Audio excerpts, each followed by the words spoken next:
SEBI and SEBI made simple के इस channel में दोस्तों आज हम लोग अपने BFM 17 जो कि मॉड्यूल सी से है, जो कि बेस्ड है ट्रेजरी रिस्क एंड मैनेजमेंट, इससे related 40 to 45 important MCQs discuss करेंगे।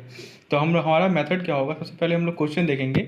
आप ट्राई कीजिए एक बार खुद से ऑप्शन को देख के आप अपनी तरफ से आंसर देने का, और फिर मेरे आंसर से मिलाइए। तो दोस्तों कुछ इसमें न्यूमेरिकल क्वेश्चन भी हैं और मैक्सिमम इसमें थ्योरेटिकल क्वेश्चन हैं। तो आइए देखते हैं कि किस तरह के क्वेश्चन इस पार्टिकुलर टॉपिक से पूछे जा सकते हैं। कुछ क्वेश्चन रिपीट मैंने जानबूझकर किया है, ताकि एक बार यदि आपने चीज़ों को समझ लिया और फिर से दोबारा उस क्वेश्चन को करेंगे तो आपके दिमाग में वो चीज़ बैठ जाता है। तो इसीलिए मैंने एक ही कंसेप्ट को 2-3 क्वेश्चन के थ्रू रिपीट किया है। चलिए दोस्तों शुरुआत करते हैं अपने इस वीडियो लेसन को अपने पहले क्वेश्चन के साथ। पहला क्वेश्चन नंबर 1 है, potential loss in loan asset is known as dash risk. तो ये जो हमारा लोन एसेट है उसमें जो लॉस होता है उसे कैसा रिस्क कहते हैं, ये आपके बुक में दे रखा है। एक क्रेडिट रिस्क, दूसरा मार्केट रिस्क, तीसरा लिक्विडिटी रिस्क, चौथा ऑपरेशनल रिस्क। तो ऑब्वियस सी बात है, लोन वगैरह क्रेडिट वाला पोर्सन है, इसलिए ये जो रिस्क होगा वो हमारा क्रेडिट रिस्क का पार्ट होगा, यानी ऑप्शन ए हमारा करेक्ट आंसर है। देखिए यहाँ साफ लिखा हुआ है कि potential loss in loan asset is called credit risk. ये बुक का पोर्सन है जो कि मैंने हाईलाइट करके आपको दिखाया है। नेक्स्ट क्वेश्चन है, the treasury risk are primarily managed in the nature of preventive step that include. तो क्या आपसे ये कह रहा है कि जो ट्रेजरी रिस्क होता है उसको हम लोग कैसे मैनेज करते हैं, उसको मैनेज करते हैं कुछ प्रिवेंटिव स्टेप्स में। और उसके अंदर उस प्रिवेंटिव स्टेप्स में क्या क्या आता है, पहला कह रहा है ऑर्गेनाइजेशनल कंट्रोल, दूसरा कह रहा है एक्सपोजर सेलिंग, तीसरा कह रहा है limit on trading position and stop loss limit. अब देखिए ऑप्शन ए है 1 to 3 ऑल, बी है 1 and 2 ओनली, सी है 1 and 3 ओनली, डी है 2 and 3 ओनली। अब देखिए दोस्तों बहुत अच्छा क्वेश्चन आपके सामने कि ट्रेजरी रिस्क को मैनेज किया जाता है प्रिवेंटिव स्टेप के नेचर में, जिसके अंदर क्या क्या आता है। तो करेक्ट आंसर है दोस्तों ये तीनों आता है, ऑर्गेनाइजेशनल कंट्रोल भी आएगा, एक्सपोजर सेलिंग भी आएगा, और ट्रेडिंग पोजीशन पे लिमिट और स्टॉप लॉस लिमिट, ये तीनों के तीनों आते हैं दोस्तों। So option A will be the correct answer. अब देखिए बुक में क्या लिखा हुआ है इसके बारे में कि treasury risk are primarily manage by conventional control and supervisory measure mostly nature of preventive step. ठीक है, तो ट्रेजरी रिस्क को मेजर कैसे करते हैं हम लोग, कुछ प्रिवेंटिव स्टेप्स के थ्रू मेजर करते हैं, और वो कौन कौन से स्टेप्स हैं उसको 3 पार्ट में डिवाइड किया गया है। पहला है ऑर्गेनाइजेशनल कंट्रोल, दूसरा है एक्सपोजर सेलिंग, तीसरा है limit on trading position stop loss organisational control. Question number 3 है, which of the following are important division of treasuries. पहला फ्रंट ऑफिस, दूसरा डिवीजन ऑफिस, तीसरा मिडिल ऑफिस, तीसरा रियर ऑफिस। ऑप्शन निकाला है only 1 and 2, only 1 and 3, only 2 and 3, D 1, 2 and 3। तो दोस्तों only 1 and 2 जो इंपॉर्टेंट डिवीजन है ट्रेजरी का वो है फ्रंट ऑफिस, मिडिल ऑफिस। अब देखिए यहाँ पे मैंने आपके बुक कटिंग दिखाया है, बुक में जो ये पोर्शन दे रखा है जो मैंने हाईलाइट करके दिखाया है, आप पढ़िए इसे। लिखा हुआ है कि treasury is basically divided into 3 part, the front office, the back office and the mid office. तो यहाँ रियर ऑफिस वाली कोई बात है नहीं, यहाँ पे क्या होता है बैक ऑफिस होता। तो यदि बैक ऑफिस होता तो हम सही मानते हैं, लेकिन यहाँ रियर ऑफिस लिखा हुआ है, ये बिल्कुल गलत है। तो बेसिकली ट्रेजरी को 3 भाग में डिवाइड किया गया है, एक फ्रंट ऑफिस है, एक बैक ऑफिस है और एक मिड ऑफिस है। तो यहाँ पे रियर ऑफिस लिखा हुआ है, इसलिए ऑप्शन नंबर 3 जो है हमारा गलत है, इसलिए अब करेक्ट आंसर है ओनली 1 and 2। आइए क्वेश्चन नंबर 4 को देखते हैं। The treasury is segregated in 3 main division, of the 3 division the front office is also known as. तो दोस्तों अभी हम लोगों ने देखा कि जो ट्रेजरी रिस्क है, ट्रेजरी है, उसको हम लोगों ने 3 इंपॉर्टेंट डिवीजन में डिवाइड किया। अब जो पहला डिवीजन है उसे क्या कहते हैं, पहला डीलिंग रूम, दूसरा ट्रेजरी एडमिनिस्ट्रेशन, तीसरा रिस्क मैनेजमेंट और चौथा नॉन ऑफ दिस। तो दोस्तों जो हमारा फ्रंट ऑफिस है उसे हम लोग डीलिंग रूम भी कहते हैं। ठीक है, देखिए साफ साफ बुक में लिखा हुआ है कि the front office generate deals with the counter party banks. अब ये फ्रंट ऑफिस करता क्या है, ये डील जनरेट करता है किसके साथ, तो काउंटर पार्टी बैंक्स के साथ। काउंटर पार्टी बैंक्स किस रूप में, तो जैसे मान लीजिए कोई फॉरेन एक्सचेंज सिक्योरिटीज है उसका परचेज होना या सेल होना। ठीक है, तो ये फ्रंट ऑफिस का काम है, वो डील में इंटर करना किसके साथ, काउंटर पार्टी बैंक के साथ। आइए क्वेश्चन नंबर 5 देखते हैं। That part of dealer office that deals with risk management and parameterisation of risk for forex dealing operation is called. तो आपसे ये पूछा गया है कि डीलर ऑफिस का वो पार्ट जो कि डील करता है रिस्क मैनेजमेंट के साथ और पैरामीटराइजेशन के साथ, किसका, रिस्क का parameterisation for forex dealing operation is called. Option A front office, option B back office, option C mid office, option D transaction process office. तो दोस्तों इस क्वेश्चन का करेक्ट आंसर है मिड ऑफिस। तो देखिए जो थर्ड पार्ट है mid office वो डील करता है किससे, रिस्क मैनेजमेंट के साथ, और किसके साथ, parameterisation of risk for forex dealing operation. ठीक है, so option C will be the correct answer. Question number 6 है, that part of office of the dealer which takes care of processing of deals account reconciliation is called. तो dealer का जो वो office का वो part जो कि किस बात का ध्यान रखता है, डील्स का, अकाउंट्स का और रिकॉन्सिलिएशन का, उसे क्या कहते हैं। तो ऑप्शन वही है front office, back office, mid office, transaction process office. इसका करेक्ट आंसर है दोस्तों बैक ऑफिस। ठीक है। तो देखिए जो other part of dealing officer से बैक ऑफिस कहते हैं, जो कि किस बात का ध्यान रखना है कि जो डील हो रहा है उसका प्रोसेसिंग कैसे हो रहा है, अकाउंट कैसा है, रिकॉन्सिलिएशन कैसा है, ठीक है। तो ये किसका काम है, बैक ऑफिस का। तो आप देख सकते हैं कि इन तीन क्वेश्चन से आप फ्रंट ऑफिस का काम समझ गए। फ्रंट ऑफिस क्या करता है, वो डील करता है काउंटर पार्टी बैंक के साथ, ठीक है। दूसरा मिड ऑफिस क्या करता है, मिड ऑफिस रिस्क मैनेजमेंट से डील करता है, ठीक है, और जो हमारा फॉरेक्स डीलिंग ऑपरेशन का रिस्क है उसको डील करता है। और बैक ऑफिस क्या करता है दोस्तों, डील का प्रोसेसिंग होना, अकाउंट्स, रिकॉन्सिलिएशन, ठीक है। तो ये सब हमारा बैक ऑफिस का पार्ट है। चलिए नेक्स्ट क्वेश्चन है, the office created in the treasury exclusively to provide information to the management and implement risk management system is known as. आपको ये बताना है कि ऐसा कौन सा ऑफिस है जिसे हम लोग क्रिएट किए हैं ट्रेजरी में, जो कि हमें इन्फॉर्मेशन प्रोवाइड करता है। किसे इन्फॉर्मेशन प्रोवाइड करता है, तो मैनेजमेंट को प्रोवाइड करता है, ठीक है। और फिर क्या करता है, रिस्क मैनेजमेंट सिस्टम को इंप्लीमेंट करता है। ऐसा कौन सा ऑफिस है, front office, mid office, back office, integrated treasury. तो दोस्तों करेक्ट आंसर है इसका मिड ऑफिस। तो मिड ऑफिस का एक ऐसा ऑफिस है जिसका काम है कि इन्फॉर्मेशन प्रोवाइड करना। आपने ऊपर देखा भी था, रिस्क मैनेजमेंट हुआ, पार्मेंटाइजेशन ऑफ रिस्क हुआ, ठीक है। ये सब की सभी जो है, जो भी रिस्क मैनेजमेंट सिस्टम को कौन इंप्लीमेंट करता है, हमारा मिड ऑफिस इंप्लीमेंट करता है। फ्रंट ऑफिस क्या करता है दोस्तों, फ्रंट ऑफिस डील करता है, जनरेट करता है डील को। और बैक ऑफिस क्या करता है, डील के प्रोसेसिंग पार्ट को देखता है। चलिए ये चीज़ आपको क्लियर हो गया। क्वेश्चन नंबर 8 को देखते हैं, which of the following has the key responsibility of monitoring and managing banks risk exposure. अब किसी बैंक का जो रिस्क एक्सपोजर है उसको मॉनिटर करना और उसको मैनेज करना किसकी जिम्मेवारी है, front office, middle office, back office, none of the. अब दोस्तों आप खुद से बताइए, आपने यदि कंसेप्ट समझा है, ठीक है, कि ये कौन करेगा, तो ऑब्वियस सी बात है, इसका करेक्ट आंसर है मिडिल ऑफिस, ठीक है। कि बैंक का रिस्क एक्सपोजर, आप बार बार देखिए रिस्क मैनेजमेंट, जब भी रिस्क मैनेजमेंट दिखे आपके दिमाग में स्ट्राइक करना चाहिए कि ये तो हमारा मिड ऑफिस का काम है। आप जरा क्वेश्चन नंबर 8 देख लीजिए, क्वेश्चन नंबर 7 देख लीजिए, और एक और क्वेश्चन नंबर आप 5 देखिए, सब में देखिए तो रिस्क लिखा वर्ड आपको दिख रहा है ना, तो रिस्क मैनेजमेंट वाला पार्ट आपका मिड ऑफिस ही आएगा, ऐसा समझिए। चलिए आगे देखते हैं। क्वेश्चन नंबर 10 है, which of the following is not a trading limit in context of foreign exchange. तो फॉरेन एक्सचेंज के कंटेक्स्ट में ट्रेडिंग लिमिट कौन सा नहीं है, A deal size, B exposure ceiling, C stop loss, और डी नंबर का है ओपनिंग पोजीशन। तो बताइए दोस्तों फॉरेन एक्सचेंज के कंटेक्स्ट में कौन सा ट्रेडिंग लिमिट नहीं है। नहीं है, देखिए ये ध्यान देना है कि यहाँ क्वेश्चन आपसे पूछ रहा है कौन सा ट्रेडिंग लिमिट नहीं है, ठीक है दोस्तों। तो दोस्तों इस क्वेश्चन का करेक्ट आंसर है ऑप्शन नंबर बी, यानी एक्सपोजर सेलिंग। अब जाइए आइए जरा मैं आपको बताता हूँ कि आखिर ये ट्रेडिंग लिमिट कौन कौन से होते हैं। तो जो फॉरेन एक्सचेंज के कंटेक्स्ट में ट्रेडिंग लिमिट 3 तरह के होते हैं। पहला है लिमिट ऑन डील साइज, दूसरा है लिमिट ऑन ओपन पोजीशन, और तीसरा है स्टॉप लॉस लिमिट। और सभी के सभी लिमिट को हम लोग एक्सप्रेस करते हैं एब्सोल्यूट अमाउंट में, ठीक है। तो आप जरा देखिए तो एक्सपोजर सीलिंग है क्या इसमें, बिल्कुल नहीं है। डील साइज है, फिर स्टॉप लॉस है, और ओपन पोजीशन है, ठीक है। इसलिए हमारा ए, सी और डी तो सही है, लेकिन बी नहीं है। इसीलिए हमारा एक्सपोजर सीलिंग को हम लोग फॉरेन एक्सचेंज के कंटेक्स्ट में ट्रेडिंग लिमिट नहीं मानते हैं। आइए क्वेश्चन नंबर 11 को देखते हैं, exchange risk is manage through. तो एक्सचेंज रिस्क को कैसे मैनेज करते हैं, ए कर रहा है डील साइज लिमिट, बी कर रहा है काउंटर पार्टी लिमिट, सी कर रहा है ओवरनाइट लिमिट, डी कर रहा है ऑल ऑफ दीज। तो एक्सचेंज रिस्क को मैनेज करने का दोस्तों सभी के सभी मेथड है, डील साइज लिमिट से, काउंटर पार्टी लिमिट से, ओवरनाइट लिमिट से, ठीक है। आपने ऊपर देखा होगा कि जो ट्रेडिंग लिमिट है उसमें डील साइज आएगा, ओपन पोजीशन आएगा और स्टॉप लॉस आएगा, ठीक है। तो ये तीनों के थ्रू हम लोग एक्सचेंज रिस्क को मैनेज करते हैं। क्वेश्चन नंबर 12 है, highest amount of deal that dealer can make is called. तो जो dealer maximum amount of deal जो कर सकता है उसे क्या कहते हैं, dealer limit, deal size limit, day light limit, counter party limit. इसे हम लोग कहते हैं दोस्तों डील साइज लिमिट, ठीक है। हाईएस्ट अमाउंट ऑफ डील को क्या कहते हैं दोस्तों, डील साइज लिमिट। अब देखिए लिमिट ऑन डील साइज क्या प्रिस्क्राइब करता है कि किसी भी ट्रांजेक्शन का को बाय और सेल करने का मैक्सिमम वैल्यू, और लिमिट एक तरह का प्रोटेक्शन है किसके against, loss on the deal, ठीक है। चलिए क्वेश्चन नंबर 13 है, the term open position of the dealer stands for. तो ओपन पोजीशन का क्या मतलब है दोस्तों, ये सब टर्म आपको क्लियर रहना चाहिए कि हाईएस्ट अमाउंट को डील साइज लिमिट कहते हैं। फिर ओपन पोजीशन का मतलब क्या है, तो ऑप्शन ए कर रहा है over bought and over sold position, option B कर रहा है only over bought position, option C कर रहा है over sold position only, option D कर रहा है नन ऑफ द अबव। तो दोस्तों ओपन पोजीशन का मतलब है over bought and over sold position. Question number 14 है, which is the best strategy for trader to minimise is open position risk.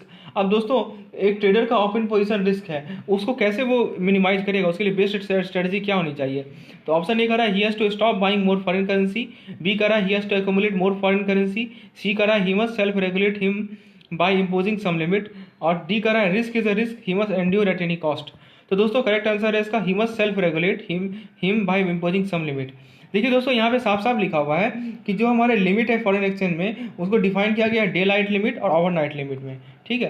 तो उस केस में स्ट्रेटजी आपको ओपन पोजीशन रिस्क को मिनिमाइज करना है, तो आप क्या कीजिए कि कुछ लिमिट डाल दीजिए और उसके थ्रू आप रेगुलेट कीजिए। क्वेश्चन नंबर 15 है, which of the following limit require capital requirement as prescribe by RBI अब देखिए आरबीआई के द्वारा जो प्रिस्क्राइब किया गया है इसमें से कौन सा लिमिट है इसमें कैपिटल रिक्वायरमेंट की जरूरत है? Gap limit, position limit, carry limit, stop loss limit. Option A 1 to 4 all, B 1 to 3 only, C 1 and 2 only, D 2 and 3 only.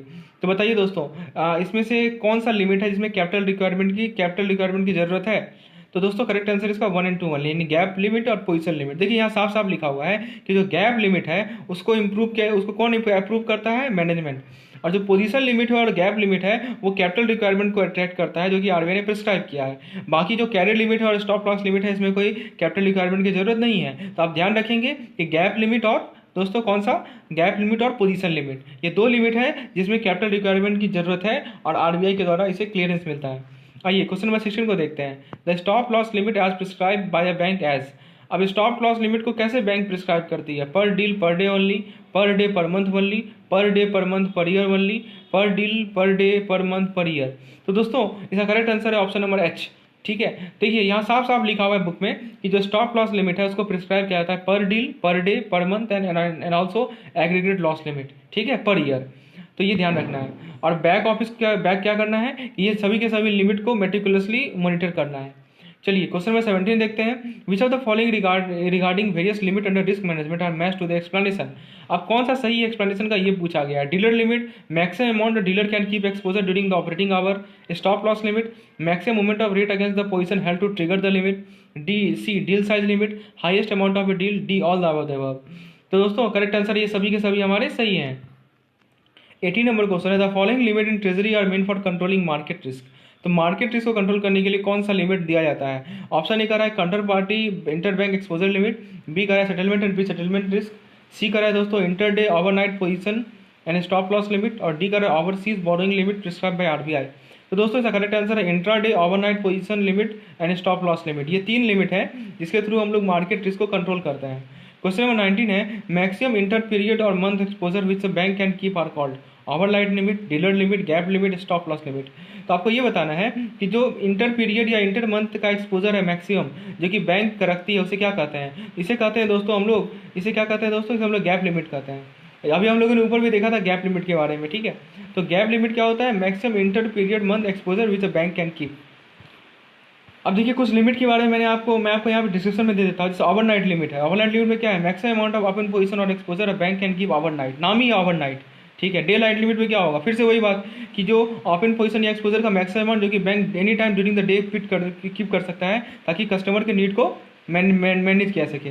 Gap limit में क्या है? मैक्सिमम इंटर पीरियड और month exposure which bank can keep are called gap limit. Counter party limit में क्या है? Maximum amount of bank can exposure to particular counter party. Country risk क्या है? Maximum exposure on the single country.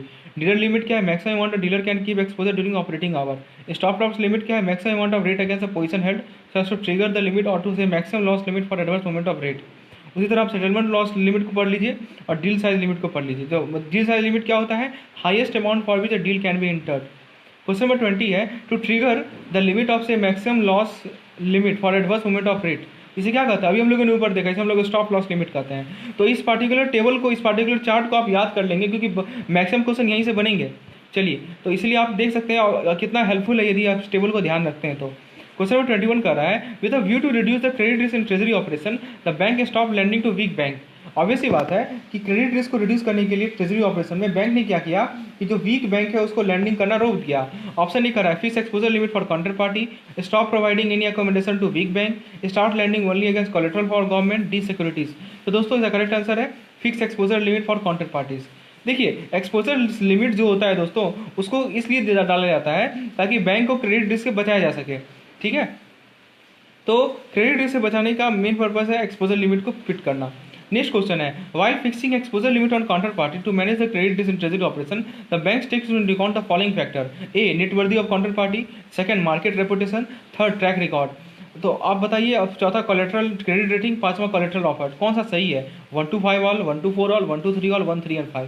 तो दोस्तों इस question का correct answer है ऑप्शन नंबर बी यानी 1 to 4 ओनली। अब बुक में देखिए साफ साफ लिखा हुआ है कि यदि हम लोग यदि एक्सपोजर लिमिट को फिक्स कर रहे हैं किसी काउंटर पार्टी पे, तो और एक्सपोजर लिमिट को क्यों फिक्स करते हैं? ताकि क्रेडिट रिस्क को मैनेज कर सकें ट्रेजरी ऑपरेशन में। तो हमें क्या करना है? कुछ फैक्टर्स हैं, उस फैक्टर्स कौन कौन से मैंने हाईलाइट किया है आपके लिए। हाईलाइटेड फैक्टर को देखिए, पहला है काउंटर पार्टी नेटवर्थ, दूसरा है मार्केट रेपुटेशन, तीसरा है ट्रैक रिकॉर्ड और चौथा है क्रेडिट रेटिंग। लेकिन ये कोलेट्रल ऑफर्ड वाला इसमें फैक्टर नहीं इंक्लूडेड है, इसलिए ऑप्शन नंबर 5 को हम लोग एक्सक्लूड करेंगे।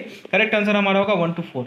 चलिए होपफुली दोस्तों आपको समझ में आ रहा होगा। एक लाइक जरूर कर दीजिएगा इस पर्टिकुलर वीडियो लेसन के लिए, और इसे मैक्सिमम से मैक्सिमम लोगों तक पहुंचाइए ताकि वो भी अपने आगे आने वाले CIB एग्जामिनेशन में अच्छे तरीके से प्रिपरेशन कर पाए। क्वेश्चन नंबर 23 है, which of the following appropriately describe the settlement risk. तो सेटलमेंट रिस्क में क्या होता है दोस्तों? तो सेटलमेंट रिस्क में होता है risk of failure of the counter party during the course of settlement due to the time zone difference between the two currency to exchange. तो जब भी करेंसी जो एक्सचेंज हो रहा है उसमें टाइम जोन का डिफरेंस आ गया, उसके कारण क्या हो गया कि एक फेलियर आ जाता है, फेलियर का रिस्क रहता है काउंटर पार्टी पे, ठीक है, सेटलमेंट के टाइम में। तो इसे हम लोग क्या कहते हैं? इसे हम लोग कहते हैं सेटलमेंट रिस्क। नेक्स्ट क्वेश्चन है, the main component of market risk is और आर। तो मार्केट रिस्क का मेन कंपोनेंट क्या है? Liquidity risk, interest rate risk, currency risk, all of the above. तो मार्केट रिस्क का दोस्तों करेक्ट आंसर है ऑल ऑफ द अबव। तो ध्यान रखिएगा, मार्केट रिस्क का 3 मेन कंपोनेंट है, liquidity risk, interest rate risk और करेंसी रिस्क। आइए क्वेश्चन 25 देखते हैं। VAR। VAR is a statistical measure to capture A actual loss in portfolio, B probable loss in portfolio within a time horizon at a given confidence level, C loss और profit in a trading activity, D operating risk in treasury. तो दोस्तों इसका correct answer है option number B. Value at risk basically एक statistical measure होता है जो कि हमें वर्स्ट पॉसिबल मूवमेंट दिखाता है मार्केट रेट का, ठीक है। आइए नेक्स्ट क्वेश्चन देखते हैं। How value at risk is helpful in understanding risk. आखिर वैल्यू एट रिस्क कैसे हमें हेल्प करता है रिस्क को समझने में? Option A, it give estimate of the value of the investment. Option B, it indicate the amount of potential loss which may affect bank's earning और net worth. Option C, it suggest the step bank should initiate to save itself from loss. Option D, it ensure balancing of the portfolio. तो दोस्तों option B हमारा correct answer है, ये हम लोगों ने ऊपर देखा है। क्वेश्चन नंबर 27, एक बैंक है जिसका 10 डे का VAR है 100 मिलियन का, 99% कॉन्फिडेंस इंटरवल का। इसका क्या मतलब है? इसका मतलब है ऑप्शन ए कह रहा है कि इसका डेली लॉस जो है 31.65 मिलियन से ज़्यादा होगा 1 साल में 3 दिन।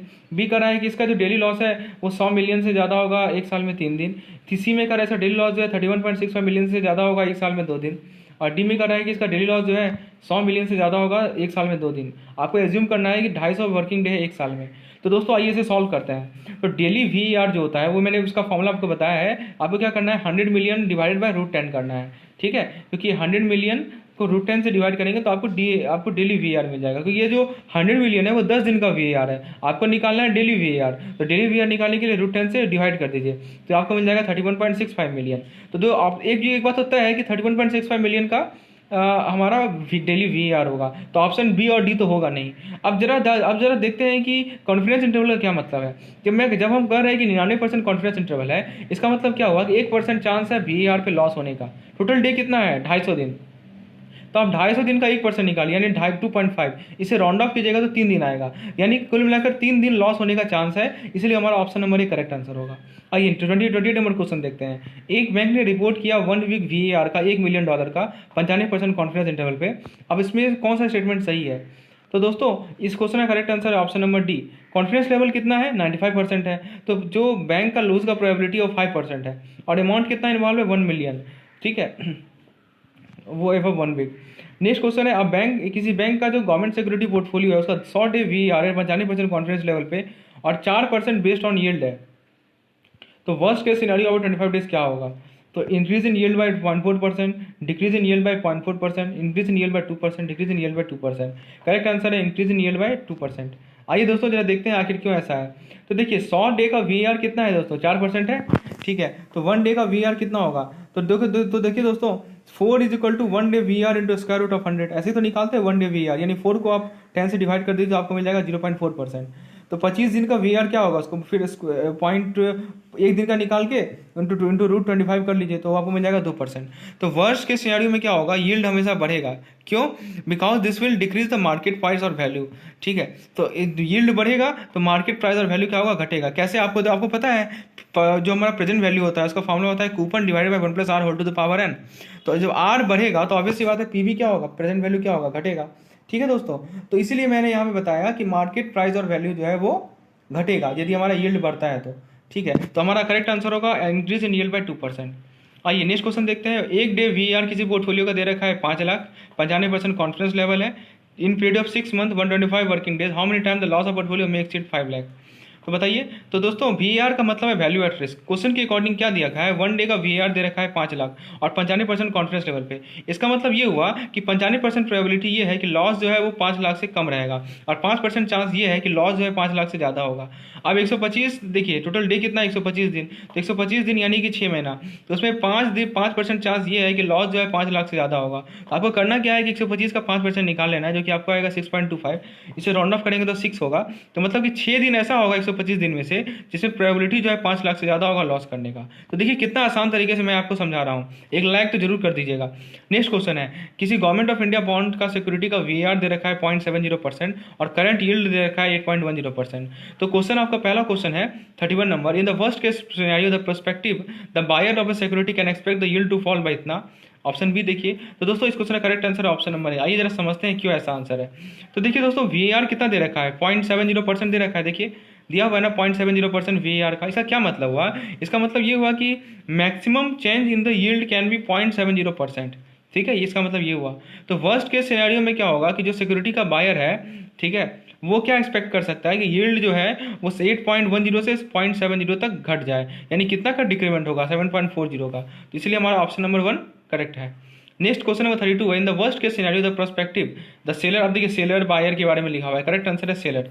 तो देखिए दोस्तों सेलर के बारे में क्या है कि सेलर एक्सपेक्ट ये करेगा कि यील्ड बढ़ेगा, कितना बढ़ेगा 8 पॉइंट, वर्स्ट के सिनेरियो में यील्ड बढ़ेगा 8.10 से 0.70%, यानी 8.80।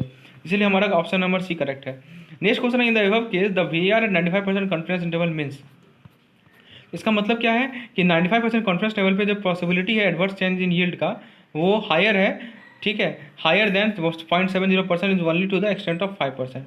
नेक्स्ट क्वेश्चन है ड्यूरेशन मीन्स। तो ड्यूरेशन का मतलब होता है दोस्तों weighted average time until cash flow payment because one receive coupon payment throughout the life of the bond. तो ऑप्शन ई करेक्ट आंसर है। Duration used in bond mathematics has the following characteristics. तो बताइए कौन सा characteristics है। तो duration को हम लोग टर्म्स ऑफ ईयर के टर्म में एक्सप्रेस करते हैं। तो जितना ज़्यादा ड्यूरेशन होगा उतना ही सेंसिटिविटी ऑफ बॉन्ड प्राइस का ज़्यादा होगा इंटरेस्ट रेट के चेंज में, यानी इंटरेस्ट रेट यदि चेंज होगा तो बॉन्ड प्राइस ज़्यादा सेंसिटिव होगा। ठीक है, तो ड्यूरेशन जो है क्या करता है, कैसे हेल्प करता है, हमें बॉन्ड को कंपेयर करने में हेल्प करता है। तो ऑप्शन ए करेक्ट आंसर है। आइए नेक्स्ट क्वेश्चन है, एक बॉन्ड है जिसका ड्यूरेशन दे रखा है 8 ईयर का, उसका यील्ड दे रखा है 10%। यील्ड को हम लोगों ने 0.60% बढ़ा दिया, तो बॉन्ड के प्राइस पे क्या इंपैक्ट पड़ेगा। तो देखिए दोस्तों इसका मॉडिफाइड ड्यूरेशन निकालिए। इसका फॉर्मूला होता है 8 डिवाइडेड बाई 1+R, यानी 1+1.1। ठीक है, तो आपको मिल जाएगा 7.2727। अब परसेंटेज चेंज इन प्राइस क्या होगा, MD मल्टीप्लाइड बाई यील्ड में कितना चेंज आया है, तो वो आपको मिल जाएगा -4.36। तो बॉन्ड कितना घट गया, 4.37 से घट गया। नेक्स्ट क्वेश्चन है, which are the following is not true. पढ़िए ऑप्शन को। तो इसमें ऑप्शन नंबर बी गलत है। क्या कर रहा है, given time to maturity the duration of zero coupon bond decreases with yield to maturity. ये बिल्कुल गलत है दोस्तों, ठीक है, क्योंकि आपको पता है कि जीरो कूपन बॉन्ड का यील्ड टू मैच्योरिटी से कोई मतलब ही नहीं है, कोई रिलेशन ही नहीं है। ठीक है, नेक्स्ट क्वेश्चन है, the modified duration use by practitioner is equal to Macaulay duration. आप बताइए ये क्या होगा। तो ऑप्शन नंबर डी करेक्ट है, divided by 1+ bond yield to maturity. ठीक है, एक क्वेश्चन नंबर 39 देखिए, एक बैंक है जिसका 5 मिलियन पोजीशन है, 3 ईयर जीरो कूपन बॉन्ड में फेस वैल्यू दे रखा है इतना, बॉन्ड ट्रेड कर रहा है, YTM दे रखा है 6%, historical mean change in daily yield is 0.00%, standard deviation दे रखा है 0.0008%। तो आपसे पहला क्वेश्चन पूछा गया है what is the duration modified duration. तो ड्यूरेशन है 3 ईयर, मॉडिफाइड ड्यूरेशन है दोस्तों 3 डिवाइडेड बाई 1.06 यानी 2.83 ईयर। नेक्स्ट कर रहा है कि what is maximum adversely bad daily yield change given that we do not want no more than 5% change that yield will be greater than this maximum value. तो दोस्तों ये हमारा इसका एक्सप्लेनेशन है। तो फ्रेंड्स ये था हमारा क्वेश्चन 39 क्वेश्चन का सेट्स। उम्मीद है आपको ये क्वेश्चन पसंद आए होंगे, आपका कंसेप्ट क्लियर हो गया होगा। तो दोस्तों यदि आप चाहते हैं कि मैं इस तरह के वीडियो लेसन और लाऊं तो लेसन को लाइक कीजिए, मोटिवेशन मिलेगा मुझे इस तरह के वीडियो को और बनाने के लिए। मैं हर एक यूनिट पे लाऊंगा, आपको MCQ प्रोवाइड कराऊंगा ताकि आपका कंसेप्ट क्लियर हो और आप बार बार रिवाइज भी कर पाएँ अच्छे तरीके से। तो फ्रेंड्स चैनल को सब्सक्राइब कीजिए, वीडियो को लाइक कीजिए और इसे शेयर कीजिए। धन्यवाद।